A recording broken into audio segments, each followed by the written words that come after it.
नमस्कार मित्रों। श्री भगवत गीता अध्याय 15। श्री भगवान बोले कि संसार एक पीपल के वृक्ष के समान है, जिसका पुराना रूप जड़ ऊपर है और चराचर शाखा नीचे है। वेद इसके पत्ते हैं। जो ये जानता है वही वेद का ज्ञाता है। इसकी शाखाएं ऊपर फैली हुई हैं। सत्व, रज, तमोगुण इसकी रसवाहिनी नसें हैं। इससे इनका पालन होता है। शब्द रूप आदि इसकी डालियां हैं। पीछे कर्म रूप में प्रकट होने वाली इसकी जड़ें नीचे मनुष्य लोक में और भी नीचे तक चली गई हैं। पर अश्वत्थ का यह रूप, इनका आदि अंत और आकार संसारी प्राणी के ध्यान में नहीं आता। तथापि इसकी जड़ें गहरी हैं। ऐसे इस पीपल को वैराग्य रूपी दृढ़ शास्त्र से काटकर वह स्थान ढूंढना चाहिए जहां पर लौटना नहीं पड़ता। और साथ ही ये विचार करना चाहिए कि जिसमें वह पुरातन प्रवृत्ति उत्पन्न हुई है, उसी आदि पुरुष की मैं शरण हूँ। अहंकार और मोह रहित, संग दोष को जीतने वाले, आत्मज्ञान से निरत, सब कामनाओं से दूर, सुख दुख नामक द्वंद्व पदार्थों से मुक्त, ऐसे ज्ञानी पुरुष शाश्वत पद को पाते हैं, जिसे सूर्य, चंद्रमा या अग्नि प्रकाशित नहीं करते। वही मेरा परम धाम है। वहां से जाकर फिर लौटना नहीं पड़ता। मेरा सनातन अंश इस जीवलोक में जीव का रूप धारण कर प्रकृति में स्थित पांचों इंद्रियों और छठे मन को उससे छुड़ाता है। जैसे वायु पुष्पादिकों की गंध को दूसरे स्थान में ले जाती है, इसी प्रकार यह देह स्वामी के शरीर धारण करने के बाद जब उसका परित्याग करता है, तब इंद्रियां और मन को साथ ले जाता है और कान, आंख, चर्म, जीव, नाक और मन का आश्रय लेकर वह जीव विषयों का भोग करता है।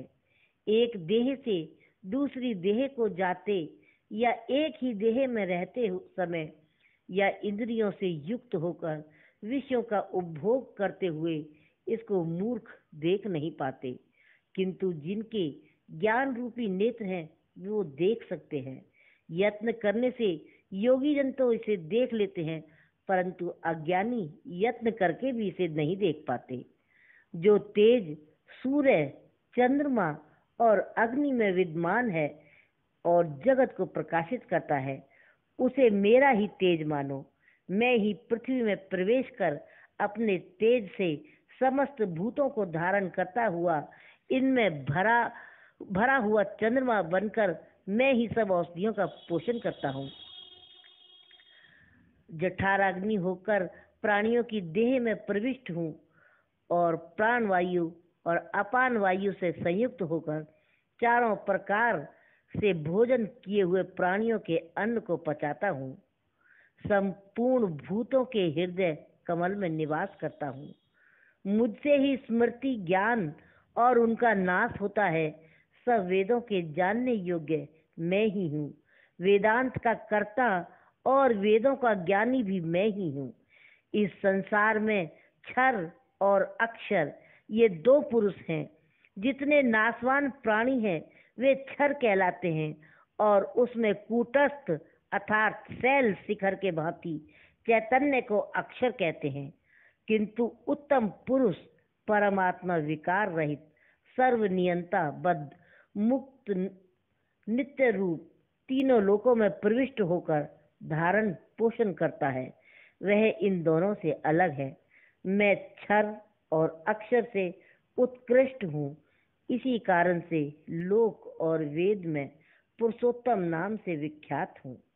हे भारत, जो उत्तम ज्ञानी इस प्रकार से मुझको पुरुषोत्तम जानता है, वह सब कुछ जानता है और सर्वतोभावेन मेरा ही स्मरण करता है। हे भारत, शास्त्र के इस गहन भेद को जो मैंने कहा है, उससे जानकर बुद्धिमान पुरुष कृत्य हो जाता है। नमस्कार मित्रों, वीडियो पसंद आने पर लाइक सब्सक्राइब तो अवश्य करें। जिससे हम इसी प्रकार आपके लिए ज्ञानवर्धक वीडियो लाते रहें। नमस्कार। जय श्री कृष्णा।